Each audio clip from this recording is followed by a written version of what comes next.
Kok bisa ya? Kok bisa ya? Iya. Gue aja dengar cerita lo atau di pesawat. Kok bisa ya? Capek itu kan? banyak banget itu, hebat banget. Karena saya ngerasa belum merasa di titik aman saya gitu. Saya mau bergerak tuh masih nggak bisa. Jangankan mau beli sesuatu gitu. Itu mikir saya bisa sampai berapa kali gitu kan. Saya mau beli ini, aduh nggak ada duit. Itu kan selalu gitu. Nggak ada duit. Tapi ya saya ngerasa pasti bisa, masa nggak bisa sih gitu. Orang-orang bisa kok gitu kan. Udah akhirnya saya kerja gini lah. Oke, yang di welder ini, terusnya udah dikasih pelatihan nyelam. Itu kan pelatihan nyelam juga berarti semua ya alat-alat itu harus tahu terusnya. Nah, mulai deh tuh training nge-welder di dalam. Guys, ini welder itu maksudnya ngelas ya guys. Dari tadi kita ngomongnya welder mungkin orang-orang mikir ngapain sih welder ya.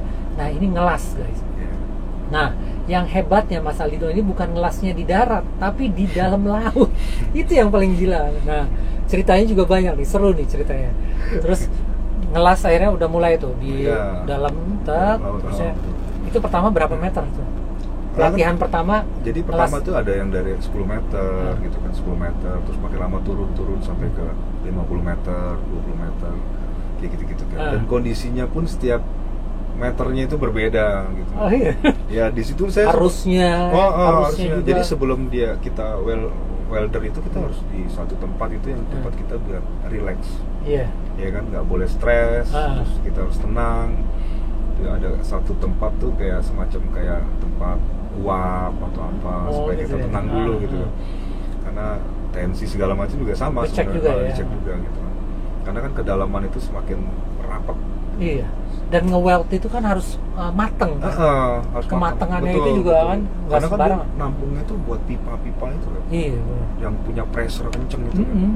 Jadi memang benar-benar harus diinin banget. Ya, tapi saya nikmatin semua prosesnya kayak gitu. Prosesnya memang berat sekali. Makanya sampai sekarang saya jadi seperti ini nih. Saya jadi ngerasa oh ya udahlah, ginilah hidup lah gitu. Hebat. Iya kan. Terus akhirnya udah mulai tuh nge-weld di dalam kedalaman paling dalam berapa? 50 pernah, 70 pernah gitu. Tapi memang di dalam tuh banyak cerita. Banyak cerita. Iya, itu ceritanya luar biasa. Itu gimana sih rasanya? Iya, jadi di dalam itu kan pasti sunyi ya. Iya. Sunyi, senyap. Terusnya gelap. Itu udah pasti kan. Pas nge-weld lagi sendirian, cas. Itu kan apa namanya? Pikiran bisa kemana-mana. Iya, jadi kita kan kalau welder itu kita satu tim. Iya, satu tim. Ada tim ya. Ada 8 orang, ada 10 orang tergantung lah gitu. Iya. Nanti kita dikasih kayak iketan gitu, kayak rantai gitu. Kira-kira berapa meter ada orang lagi gitu. Itu. Oh, nggak sendirian ya? Kalau sendirian saya langsung naik lagi kan. Ya ampun saya. Nggak berani. Dan itu kan ceritanya memang kalau di dasarnya itu memang lebih ini ya. Iya. Creepy ya dibanding di sini. Creepy ya. Ampun kan. Apa sih creepy ya? Jadi kalau kita ngelas tuh kayak makhluk gitu tuh. Itu sering tuh lewat gitu kan. Lewat di pipanya tuh orang nyebrang, anak kecil gitu. Ada sering kayak gitu kan. Gitu. Karena mental saya udah kuat dari dulu, saya nggak takut kayak gitu kan. Saya takutnya kalau saya nggak gajian kan. Itu paling takut. Tuh, lagi sekarang gaji dipotong tuh paling takut saya. Takut ya? Gitu. Ya itu ya memang banyak juga yang nggak kuat mereka dengan keadaan seperti itu, alhasil pada keluar kan. Itu jadi 10 orang itu memang semuanya sama mengalami hal-hal sama dan illusion itu illusion yang awalnya saya berpikir itu sugesti karena pikiran illusion. Saya cuma tapi semuanya sama gitu ya? Gitu ceritanya lu juga lihat gitu. Tapi harusnya kita jadiin seperti udahlah biasa gitu. Tapi semuanya itu ngelihat gitu. Jadi nggak bisa bohong lagi dong. Nggak bisa. Jadi memang ya gitu. Iya gitu. Itu arus di bawahnya kan juga kencang. Nah, itu kadang-kadang juga sugestinya ngeliat ada hiu lah atau apa gitu kan. Itu yang bikin saya takut sebenarnya, bukan yang hantu-hantu itu enggak kan. Benar. Iyalah. Hiu ketahuan bisa nyaplok. Iya, kalau itu kan jelas, nyata gitu, bisa gigit dia kan. Saya nggak mau. Pas naik tuh saya mikir, itu nggak lama saya gitu. 6 bulan, 7 bulan lah. Saya duduk di atas itu, setelah saya nyelam duduk di atas rig tuh di tengah laut. bengong saya tuh, kok susah banget cari uang dulu. Ya, itu kan, saya telepon orang tua saya, ini gimana, kok susah banget cari uang. Terus katanya, dia cuma bilang, kamu terus jangan stop di situ. Ada mungkin sedikit lagi peluangmu pasti kamu dapat.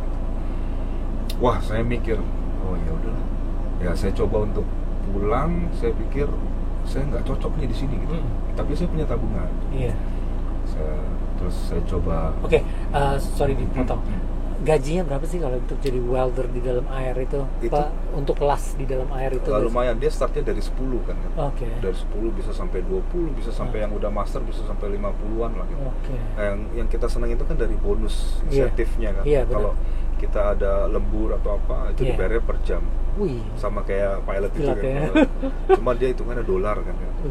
Dolar. Ada perusahaan Inggris gitu kan, Premier Oil, ada Conoco, ada macam-macam lah di situ kan. Nah, terus sudah biarpun dapat duit banyak tapi ketar-ketir ya. Iya, kayak itu saya merasa wah kok begini gitu. Deg-degan terus saya kan. Deg-degan terus gitu. Setiap mau besok kita nge-weld di sini.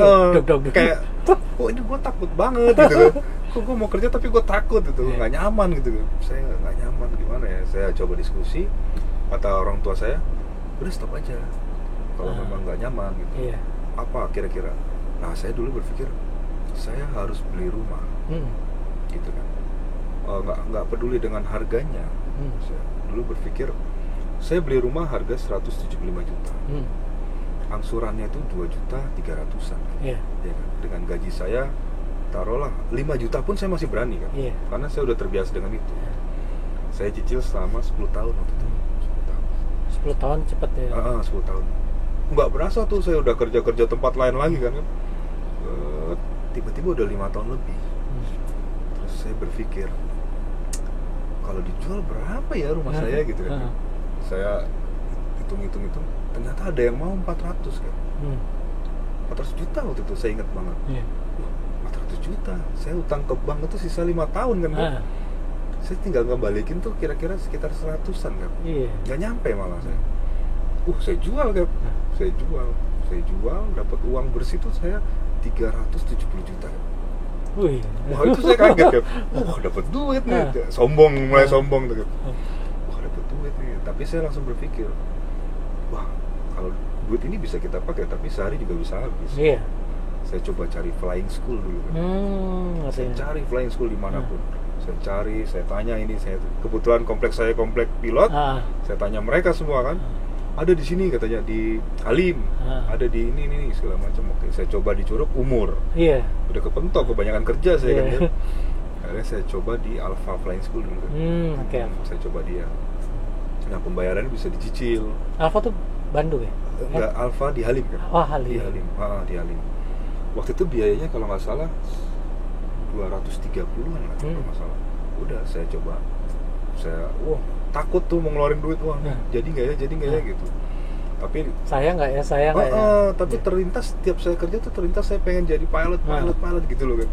Karena dulu saya punya memori orang tua saya tuh sempat pernah direndahin dulu kan. Pernah direndahin lah karena sama captain, ada captainnya dia gitu. Kayak apa, karena dia kerja di VIP kan, VIP kan tempatnya terbatas. Ini cerita dulu nih saya. Dia bilang waktu itu rutenya mau ke Denpasar. Sebenarnya kan kalau sekarang saya jadi pilot saya tahu bisa jump seat ya kan. Bapak saya nggak boleh kan. Ditaruh di lavatory. Bapak saya cerita sama saya, kesel saya. Waduh, bapak gue digituin gitu kan. Wah, saya kesel. Adik saya, papi diginiin gini segala macam. Nah, dari situ saya udah mulai punya pikiran saya harus jadi pilot. Termotivasi keras banget di situ kan. Akhirnya ya udah saya coba masuk situ. Tapi setengah jalan kan dulu kan ada 2 step ya. PPL, CPL, Private Pilot License sama Commercial. Sampai PPL saya stop. Uang saya habis. Udah selesai tuh. Wah, udah bangga jadi pilot setengah lah gitu. Saya kerja lagi baru kerja. Nah, kerjanya itu yang saya bilang waktu itu saya cerita narik taksi. Terus Gojek, Uber. Mungkin orang-orang sekarang baru ngerasain Uber, saya udah pertama kali ngerasain Uber kan. Iya kan. Saya tuh narik Uber itu dulu daftar di Bekasi. Saya dulu masih. Oh, tapi punya mobil dong? Enggak, motor. Oh, motor. Motor kan saya belum dulu kan udah saya jual semua. Buat sekolah pilot. Saya nggak peduli dengan itu, saya jadi pilot gitu. Udah saya daftar Uber. Dan itu sakit banget Cap saya dapat. Saya narik penumpang dari Kuningan sampai BSD Cap. Itu dapat uangnya nanti hari Kamis. Itu nariknya saya hari Senin. Sakit repot banget kan. Tapi saya ngerasa udahlah nggak apa-apa, yang penting saya udah megang pilot satu walaupun setengah gitu kan dulu. Ya udah nggak apa-apa. Sambil gitu pelan-pelan saya cari duit. Kalau saya dulu punya prinsip, gua nggak peduli dengan pangkat, yang penting gaji gua pangkatnya jenderal. Gitu kan kayak gimana caranya yang penting halal gitu. Ya udah saya coba itu. Tapi dapat sehari. Saya punya target sehari dulu 150.000 saya harus dapat. Bisa sebenarnya kan. Jadi semua kerjaan tuh sebenarnya bisa. Cuma kadang-kadang ada sifat orang itu, gue males gitu. Nah itu yang bikin dia sebenarnya jadi nggak bisa gitu. Udah dari situ saya pindah pelan-pelan ke Grab. Grab dulu target kalau nggak 300.000 saya nggak pulang ke rumah kayak sehari. Oh iya, gitu. 300.000 saya wajib. 300.000. Orang bilang capek, enggak kok. Enjoy kok. Pagi jam-jam sibuk saya ambil dapat bonus banyak. Jam 9 saya pulang, makan, istirahat. Jam 12 saya berangkat lagi sampai malam. Ini motor bisa sampai 300.000 ya? Iya kan. Dulu sampai teman saya ada yang sampai 15 bulan. Cuma karena kan gengsi balik lagi. Iya, benar. Ada orang yang bela-belain pakai dasi, dicekek-cekek gitu kan. Wah, pakai supir apa gitu kerja di kantoran, tapi gaji dia hanya 3 juta, 4 juta. Kalau saya nggak masuk ke situ kan. Karena saya udah hitungannya saya bisnis. Saya harus punya uang apapun kerjaan saya selama itu halal kan. Saya nggak peduli dengan pangkat. Benar. Karena kalau pangkat itu di perusahaan itu nanti kan step-stepnya naik. Saya maunya saya yang punya perusahaan kan. Harus. Makanya saya nggak peduli pangkat. Apa tingginya di sini? Cita-cita tuh harus tinggi. Kan. Udah saya akhirnya saya coba lagi pelan-pelan 300.000 dulu kan. Terus mulai lagi mau yang agak-agak keren lah, taksi saya kan. Taksi dulu saya di Bluebird dulu. Full di Halim dulu kan. Saya coba taksi itu juga lumayan kan. Keuntungan saya karena kalau di hotel-hotel tuh kan ada banyak tamu dari luar negeri, ada driver yang nggak bisa bahasa Inggris. Keuntungan saya bisa bahasa Inggris aja kan. Itu ya. Makanya pas ditanya ada yang bisa bahasa Inggris, bisa. Duluan lagi gitu kan. Karena ngantri kan. 11 mobil, saya urutan ke 11 gitu kan. Oh ini bisa nih, ini. Saya maju gitu kan. Nah itu banyak cerita di situ kan. Iya. Dan terus itu ketemu baru ketemu. Nah, terus udah gitu udah saya ngerasain udahlah nikmatin tapi dapat hasil kan gitu kan. Berapa tuh kalau dari taksi? Kalau dari taksi itu kalau nggak 500 sehari dulu kan. Bener kan? Lumayan ya. Cuma orang kadang mandangnya supir taksi enggak. Semua sama. Gimana caranya kita memanage uang sebenarnya. Dulu ada bos saya pernah ngomong, jangan sampai kamu diatur sama uang, tapi kamu yang harus ngatur uang. Betul. Makanya saya pakai itu kan. Dan memang bener kan. Hasilnya nyata banget gitu. Sambil pelan-pelan bonsai saya bangun kan. Ntar dulu. Nah, bonsai ini dari mana nih? Mulainya tuh pas jual rumah itu kan. Oh, jual rumah. Pas jual rumah itu. Kan dikenalin dulu sama orang kan. Iya kan, itu kan dari kantor tuh. Kantor saya yang Sampurna. Nah, dari situ tuh saya mulai tuh kayak. Itu udah dikenalin bonsai itu. Udah. Saya tahu bonsai itu udah pas di Sampurna itu sama bos saya itu ada beliau namanya Pak Erwin. Pak. Dan dia berjasa sekali sampai saya. Sampai sekarang. Nggak tahu sekarang di mana. Tapi saya bilang makasih Pak Erwin. Karena dia ngajarin saya. Nah, dari situ saya. Tapi belum bisa saya jual bonsai. Karena kondisi. Nah, yang ke Jepangnya itu kapan? Itu pas lagi di Sampurna itu udah. Jadi udah disuruh pelan-pelan itu kan. Saya pelajarin tuh kayak pelan-pelan. Pelajari. Jadi modal itu tuh sebenarnya udah lama ya. Udah lama kayak. Cuma saya nggak berani ngejual karena saya nggak berani juga untuk ngebuat banyak udah. Basicnya aja. Bentuk ininya aja. Saya udah bikin. Karena dia harus punya bentuk dari dasar. Sampurna. Nah, dia itu kan gini. Bonsai itu kan pasarnya juga beda. Pasarnya nggak pasar yang orang. Iyalah, itu kan orang jualnya ke seni dia kan. Saya pikir, wah mau jualan gimana? Saya sibuk sama titik aman pertama saya. Saya sibuk, wah saya belum punya uang, belum punya settle, nggak enak nih gitu. makanya saya sibuk cari kerja. Jadi itu masih saya telantarin waktu itu kan. Belum pede ya? Belum. Nah pas ngojek itu kayak saya coba pelan, saya jualin. Makin lama bisa ngasilin jadi ini mata pencarian. Baru saya tingkatin tuh kayak penjualan. Saya jual via online, semua segala macam. Tetap saya memang kualitasnya memang harus saya jaga. Buat saya itu. Karena saya usaha nggak mau main-main gitu. Karena saya udah berjuang sampai detik itu. Saya nggak mau dirusakin sama nggak seriusnya saya gitu kan. Ya udah akhirnya saya coba fokus di itu, buat saya pelan-pelan. Ternyata hasilnya lumayan kan. Lumayan sekali hasilnya gitu. Bisa jadi kerjaan pokok. Nah, oke. Terus saya dari taksi itu, terus saya mulai ke bonsai lagi. Sekolah pilot lanjutin lagi mas? Nah udah setelah itu baru ya ada duit lah simpenan dari bonsai? Dari kerjaan-kerjaan saya itu kan saya nabung gitu kan. Udah akhirnya saya berapa tahun tuh untuk 5 tahunan kan? 5 tahunan ya untuk ngumpulin duit lagi tuh ya setelah jual rumah itu? Iya betul. Nah, terus udah gitu baru saya coba untuk sekolah lagi, tapi di beda sekolah karena yang itu udah mahal sekolahnya gitu. Udah akhirnya saya coba di Perkasa Fine School tuh di Cilacap kan. Oh iya Cilacap. Cilacap sama Tanjung Pandan. Udah saya selesaiin itu. Itu setahun saya. Teman-teman saya kalau weather dikit nggak mau terbang, saya terbang. Pokoknya saya mau cepet gitu gimana. Tapi safety juga kan, harus safety juga. Terus gimana caranya saya harus pulang ke Jakarta. Kalau lama-lama saya di sana berarti kos saya besar.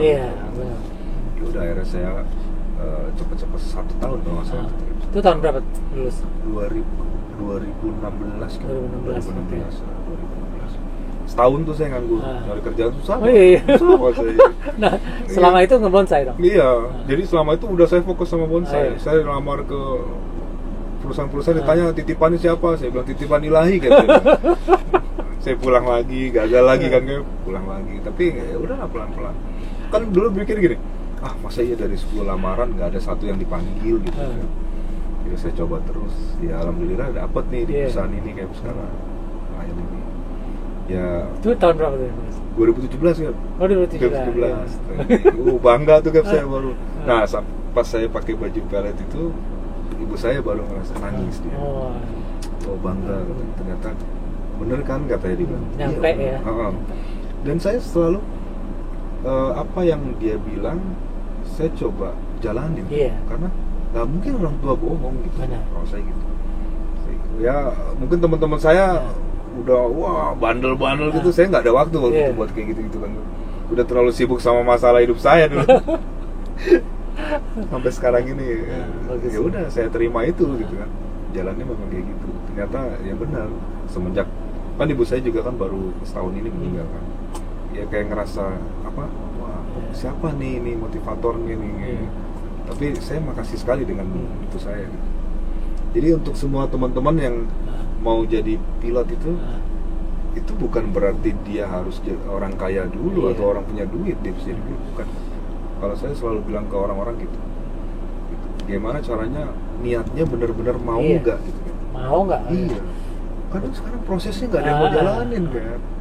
Maunya dia instan. Instan. Cara duit orang tua lah. Iya, kayak gitu-gitu kan. Nggak ada yang kayak lu gila. Mungkin ada kali kayak gitu. jarang. Iya.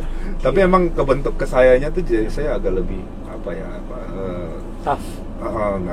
Keren, tough. Nggak terlalu inilah. Ngoyo ya. Nggak, misalnya ada orang ngomong gini, nggak terlalu sensitif. Sensitif ya. Gampang nyerah. Nggak. Gitu. Keren.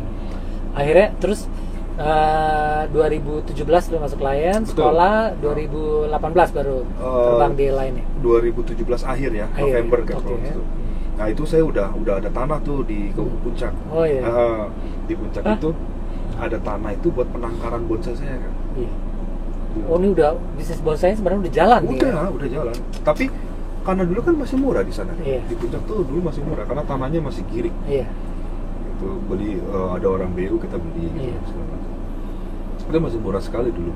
Nah kondisi itu saya bikin untuk perawatan ngebibit bonsai dulu. Karena pada saat saya start jadi pilot, itu harus sudah saya bentuk. Jadi beriringan gitu loh. Memang udah ditargetin gitu. Nah setelah saya selesai sekolah baru saya fokus, baru mulai saya. Tapi udah ngejual pelan-pelan lah, kecil-kecil gitu kan. Tapi repot nggak antara pas lu udah mulai terbang yang 2017, 2018 kan kita sibuk berat. Iya. Itu sibuk banget. Sibuk banget dan itu berat banget kan. Berat banget. Ya. Karena kan dulu waktu di lain tuh training nggak dapat uang. Iya benar. Udah mulai nggak dapat uang. Udah nggak dapat. Sedangkan semua apa yang udah saya keluarin amunisi udah habis kan. Jadi mau nggak mau saya harus jualan. Udah ada waktu sedikit saya cepet-cepet rakit jual. Ya alhamdulillah ada aja sih kayak begini. Karena memang niatnya pun baik gitu kan saya kan dulu. Udah jadi bonsai jual makin kesini saya mau ngelebarin sayap gitu. Tapi terus memang bonsainya kan Mas Aldino ini cepat ngetop guys. Karena apa? Karena memang dia ini pilot ya, pilot ngebonsai. Jadi memang eye catching banget untuk orang-orang penjual, pedagang semuanya pasti pada ngiri sama dia. Karena dia juga jadi kesayangan pelanggan-pelanggan karena kan pilot, gitu kan? Itu modal plus gitu, ya. Modal plus. Memang kalau pilot itu memang dia ada pride-nya sendiri. Setelah saya kerja kesekian kalinya, sekian banyaknya saya kerjaan, memang di pilot ini beda gitu. Saya rasain. Pride saya sendiri pun beda, orang lain mandang saya pun beda gitu. Itu dia. Nah, itu dia hebatnya di pilot. Makanya saya berarti makanya pilot belagu-belagu. Iya. Belagu-belagu banget gitu. Songong. Iya, songong banget. Sekarang aja nggak bisa songong. Nggak bisa. Sekarang jadi ayam sayur semua. Sekarang begini semua. Aduh, payah. Jadi saya coba sekarang memanage bisnis saya ini di masa pandemi ini memang kan banyak sekali pemotongan. Benar. Oh ya guys, Mas Aldino juga punya Instagram. Kalau mau dicek Instagramnya nih di bawah ini ya, dilihat Instagramnya. YouTube-nya juga sebenarnya ada loh. Jadi nanti akan dikembangkan YouTube-nya yang gimana cara membonsai, gimana kehidupannya, semuanya ada nanti. Nah, ditunggu aja YouTube-nya ya. Lihat nih channel YouTube-nya juga, lihat di sini nih. Dia akan mereveal semuanya gimana cara merawat bonsai, itu semuanya ada ya. Terus keluarga gimana? Terusnya kapan meritnya? Oh, merit itu waktu zaman yang saya kerja PPL, waktu PPL itu. Oh, waktu PPL ya. PPL. Sudah jadi dari Sampurna. Terus udah ngebonsai. Saya kenal sama itu kan. Udah selesai itu. Pramugari dia. Pramugari dulu di Batavia sempat, terus sekarang ke Sriwijaya. Tuh, istrinya pun pramugari guys. Oke, jadi nah ketemu istri itu pas dari Sampurna. Terus dia pramugari, kenalnya di mana? Di Halim waktu itu kan. Oh, di Halim. Jadi sebenarnya dia tuh kan Halim ya, pas sekolah pilot dong. Iya betul, pas sekolah pilot. Cuma kan dulu kan nggak punya keberanian dong. Uang juga pas-pasan gitu. Saya nggak mau gitu kan, gimana gitu. Ya udah akhirnya dia terima gitu kan, keadaan gitu. Ya udah kita jalanin kan gitu. Merit. Tahun 2000? 2011 ya, 2011-an lah. Udah dapetin pramugari susah loh guys, tapi itu perlu keberanian gitu. Karena dulu nggak kepikiran saya kan, saya pikir yang penting saya jalan dulu lah gitu. Kalau udah sukses juga nanti ada lah gitu. Pikiran saya gitu kan.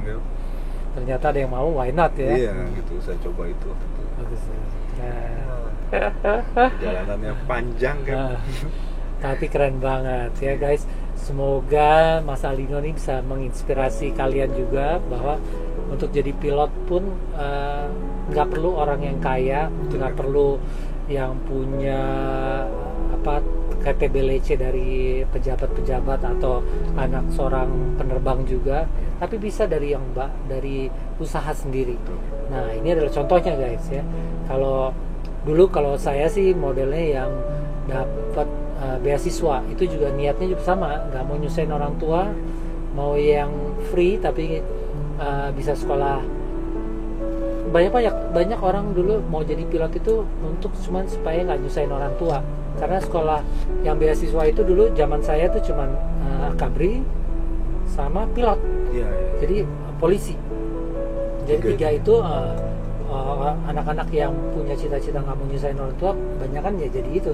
Memang sih dari di dalamnya memang banyak juga yang punya backingan gitu ya, tapi banyak juga yang usaha sendiri. Nah, usaha sendiri ini perlu dihargai karena memang cerita kita mau jadi pilot tuh berbeda-beda ya. Betul. Keren-keren semua ceritanya. Tapi yang paling keren ya kayak gini-gini, bisa sendiri ngusahain uang dari pertama, dari kuliah sampai kerja di dalam air 70 meter di bawah air, itu luar biasa banget. Saya pun pas denger itu guys, waktu kita terbang bareng tuh ya ke Bengkulu, wah itu dengar gila, pengen banget bisa berbagi cerita kayak gini di podcast sekarang ini. Thank you ya udah berbagi. Saya makasih banyak nih. Saya juga makasih banyak bisa kita ngobrol lagi, temu kangen ya. Udah lama kita nggak bersua. Iya, setahun ya. Setahun. Iya gila, Bengkulu tuh. Gue sih masih ada nih, gue simpan terus lah ke Bengkulu dengan Aldino. Ya, thank you ya. Sukses terus dan sehat. Mudah-mudahan bonsainya tambah berkembang dan jadi yang terbaik. Thank you. Yo. Tadi kepotong nggak tuh kayak apa yang pas promo Instagram nggak? Masih hidup tadi ya? Udah. Masih. Matinya pas tadi barusan. Pas kita ngobrol itu kelihatan. Panjangan nggak Pak? Nggak apa-apa. Bagus banget. Soalnya banyak banget orang itu yang terinspirasi sama pilot pengen